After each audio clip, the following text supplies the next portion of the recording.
we'd like to welcome you to the first interview for Joe's Jazz Joint. We have with us today a fabulous musician from Pittsburgh, Dr. James Johnson, one of the founders and director of the African American Music Institute. Fabulous musician himself, and we're going to talk about the African American Music Institute and what it's doing in Pittsburgh. Okay, first I just want to say I'm honored to be on the first interview with Joe's Jazz Joint, knowing who you are and your history here in Atlanta and being an institution that a lot of musicians look up to you, and you have certainly mentored your share of younger musicians. And it's important that you said one of the founders, because the other half of that will be my wife, Pamela Johnson. And as I travel around the nation and the world, and we've lectured on what we're doing at the Afro-American Music Institute, the first thing I always say, had it not been for the combined efforts of both my wife and I, this just wouldn't be happening. I've known a lot of people to try to do things by themselves, and because they don't have that support from a spouse or otherwise, it's just too much on them, and it just falls through. I'm blessed to have a wife who had the same vision that I had in terms of founding the Afro-American Music Institute of Pittsburgh.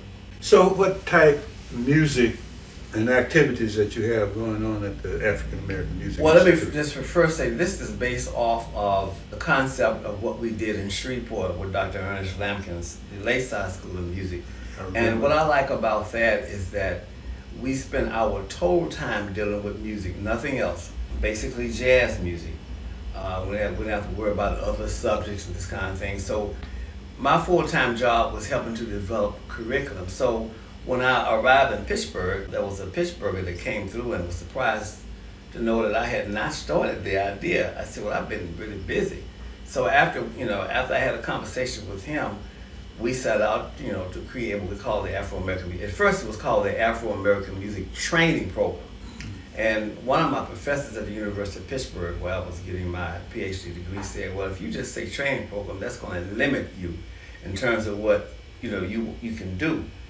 You're doing training, you have ensembles, you have performing outlets. So we changed the word from Afro-American Music Training Program to Afro-American Music Institute. Basically, when you say Afro-American Music Institute, it is so broad, it is so wide. Of course, everybody knows the word jazz. Jazz has been the ultimate of what we do at the Institute. And I dare say jazz and sacred music. We're talking about sacred music, we're talking about gospel, we're talking about Negro spirituals. And also we do art music, black art music. We train, our students are very well rounded. When they go out and they leave the Afro-American Music Institute, I'm often getting comments from other institutions. Your students are more diverse than any of the other students that are coming here. That's because they're, being exposed to a wide range of Afro-American music. What are we talking about here? We can name terms all day long. Jazz, blues, gospels, Negro spirituals, folk music, all of that is inclusive. And this is something we do. Now, I have to say that, again, the ultimate and most of the time and energy is spent on what we call the music we now call jazz. And it's not to slight any of the other styles, but we do all of it.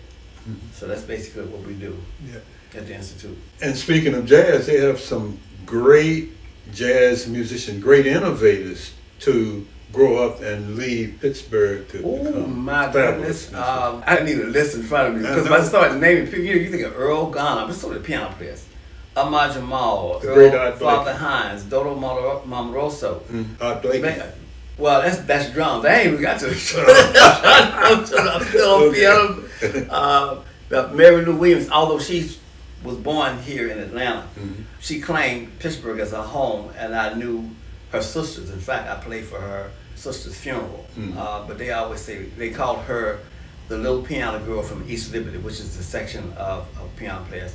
So, I mean, the piano players that just go on and on. So you think about bass, you got Ray Brown, Paul Chambers, bass McMahon. And like I said, when I start naming, I'm just going to miss a lot. You think about drummers, we're thinking about, start with Kenny Clark, father of modern jazz drumming. Then you got Art Blakey, J.C. Moses, Roger Humphreys. I mean, you start going to instruments, the Turrentine Brothers, Georgie Benson. I mean, the list just goes on and on, forever. Yeah. People who came out of Pittsburgh. So when I was in Pittsburgh visiting the African American Music Institute, I heard the young male choir that you had. I thought it was the boys' choir. The boys' choir. Yeah. Yeah, and I did not bring them to Spelman. You sure did. Right. Yeah. I want to say twice. Well, I know you all came up with the all-girl jazz band twice. Yes, you did. We have a national championship to our credit. My wife founded this group, and I know she's listening, so if I misstate, I want to say 1990. I'm probably wrong, but I'm at the age now I start forgetting dates. Well, it don't matter. We've traveled all over the nation. We've been out of the country twice. And we're doing more than teaching music and notes. We're teaching leadership. We're teaching male bonding. We're teaching development of spirit, mind, body, and soul. And often, this is effective because we have a lot of the alumni that come back to the Institute just to thank us for letting them be a part of this boys' choir. And yeah, they can really sing. I remember one time we did a concert. This was way back for the boys' choir of Holland, New York, at their dinner. And at that time, we were actually singing Take Six, and we were singing it with a large group. And I remember their mouths dropping. Wow, and in that choir, we had everything from crack babies to football players. Yeah. That particular year, about 3 or 4 of the singers were on the state champion football team with Penn Hills High School, and about 3 or 4 of them were in the choir. And they took coming to choir rehearsal just as seriously as they did going to football practice. And a lot of times at the end of rehearsal, I know I'm going on and on, but I sometimes have to get them out of the building and, plus see guys, it's time to close. Because we're always the last group of the evening. Our rehearsals usually start at 7. But the bonding is so strong. And even before they come, they talk about what they did at that day, what happened with their books, their lessons. They try to help one another. So it's that type of situation with the boys' choir, and I'm very proud of that. That's why that's my baby. I know the community must be proud of you. I mean, of the organization. Right, they are. There was a famous musician in Pittsburgh named Dr. Nathan Davis, who was once the chair of the Jazz Studies program at the University of Pittsburgh, who wrote a piece called A Beacon of Light.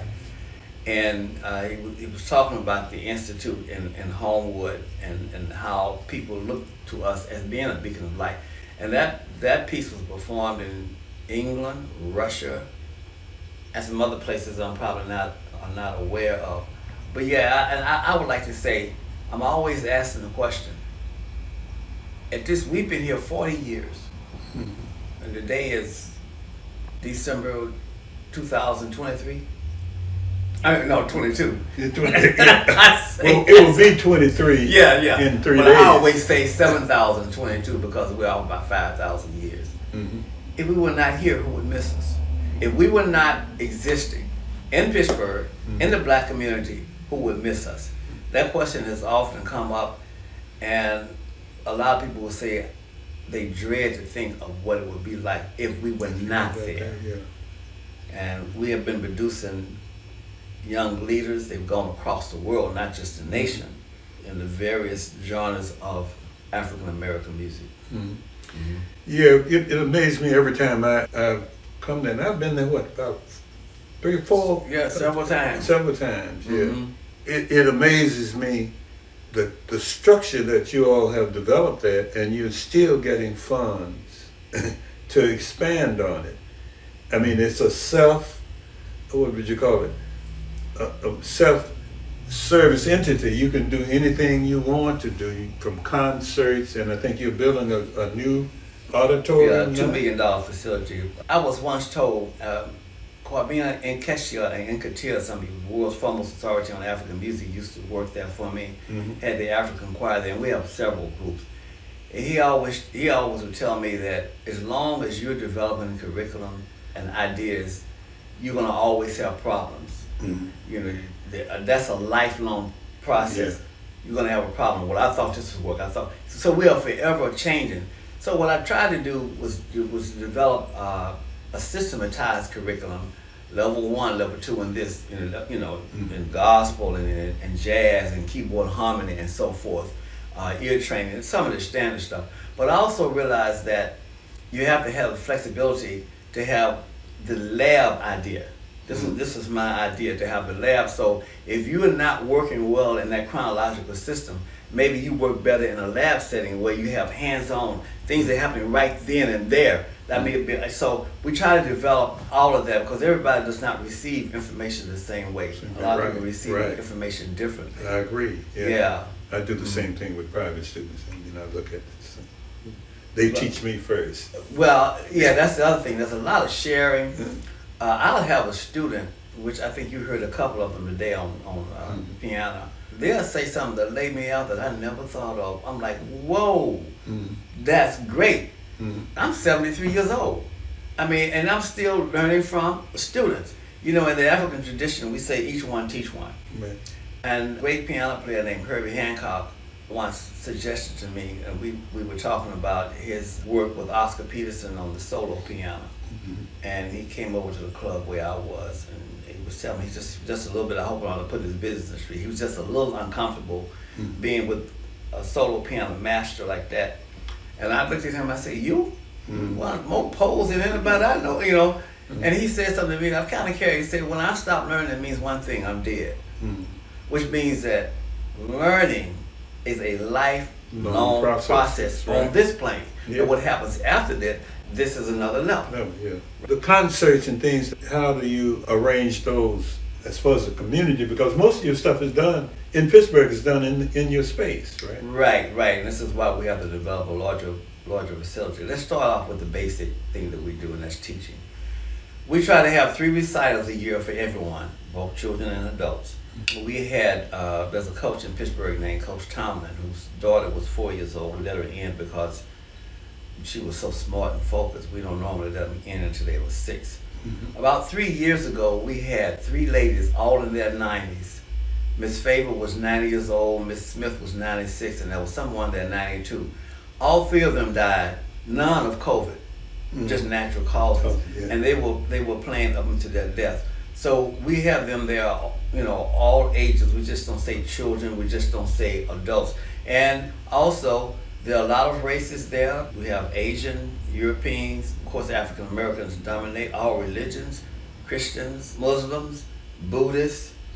But when you come through our doors, it's kind of like what the mystery schools were in Egypt. You had to check your ego at the door. No one cared about your title. We have had doctors, medical doctors, all the way to street people. People with no jobs coming in there trying to, they're scuffling to pay their tuition.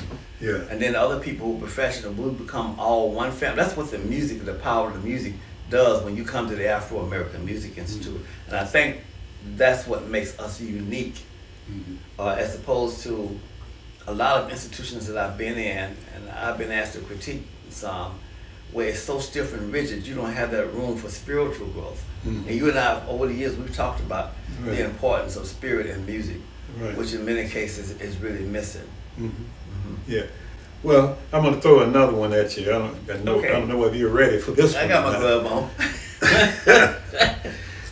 Recently, a friend of mine who's online dealing jazz music and sending out notices as far as what the major arts organizations or jazz organizations across the country are doing. And there's a debate online that I saw, and I'm not going to say what I think about it. I'll throw something at you. It's a debate concerning the blues, but a statement that I understand T-Bone Walker made. If there was no blues, there would be no jazz. And I think a lot about Amiri Baraka, what he said.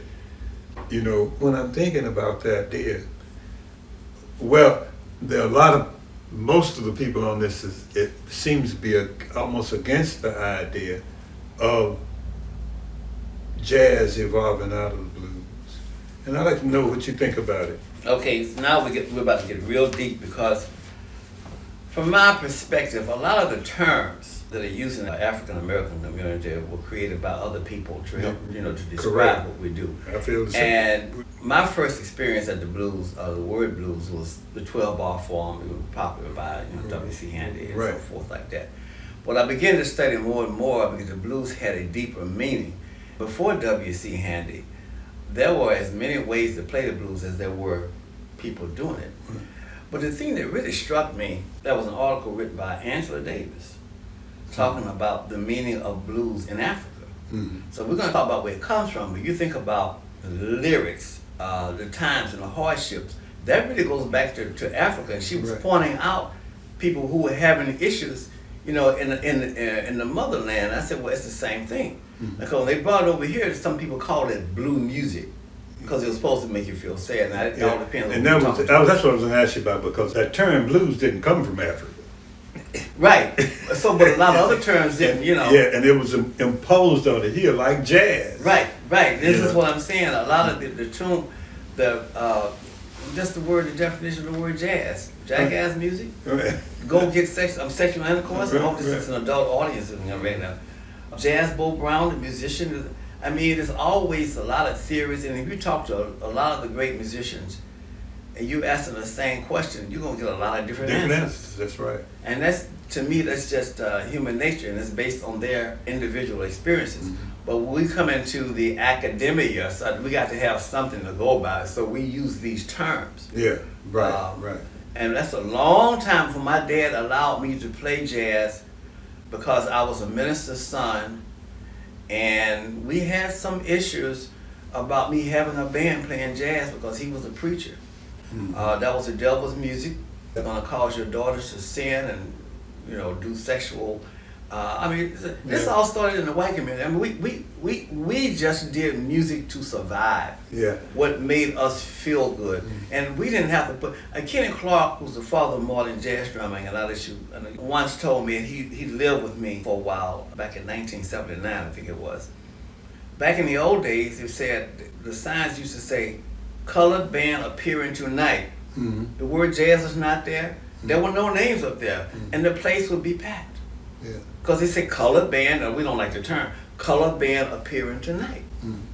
So this terminology, and like they did everything else, they superimposed terms on the our culture and our way of existence. They've been doing it for years. Right. I like the idea that Amiri Baraka put forth in the book Blues People. Yeah, I know. I read it. He said that in the early years of slavery and after, that only the text, only what the music was about was different. The music was the same. Right. See, and this is what I'm talking about. This is what Angela Davis was trying to say, and I wish I could go back to the article. I forgot where I read have it. the book in there, but that's. Oh, you have the book? Yeah. So you know what I'm talking about. So when we get here and we talk about blues, and then we develop it into the urban, and that the urban and the rural, the different. You're talking about the rural. You're talking about farm life, the boll weevil, taking your crops to the market, not getting fair market value price. Then you migrate to the city, unemployment, overcrowded conditions, crime, all that. So the blues takes on the form of what exists around you in your particular situation. Now that's the lyrics. But then when we get into the form, the most popular form being the 12-bar blues. Right. Because you got the 24-bar blues, 16-bar, and 8-bar blues, right, and all of that. And then you have a lot of compositions that are based around the shape of the blues. Oh, and the same. I wish you could run a bass line. I can sing you a gospel number right now. It's nothing but a blues. I want to walk and talk with Jesus each and every day. I want my life to be an example for him in every way. For God, I want to treat my brothers and sisters the way he wants me to. One chord, because he said, do unto others as you would have them do unto you. I want him to shower me with his blessings down from up above, and to rock me and rock me and rock me and rock me in the cradle of love. I want him to lead. They ain't straight blues. Hey, 12-bar blues. W.C. Handy. We sang it in church, and people were shouting. Didn't realize they were shouting to what we call blues. Yeah, and then a lot of times you hear. Some things by Herbie Hancock, that might not be the 12 bars. It might be 16, might be a little more, but still based on the same shape based on the same chord structure. Right. But I think after that performance you just gave, You know, I just flow. I never know what I'm going to do or say. I think it's been a pleasure talking to you, and I'm sure that our audience will enjoy listening to and learn from some of the things you're saying. We certainly hope so. And tell Pam hello. Okay, I'll make sure to tell her. Yeah, we'd like to thank Dr. James Johnson from Pittsburgh, the director of the African American Music Institute, for his wit and wisdom for coming here with us today. And we want to say, listen and register for Joe's Jazz Joint on YouTube.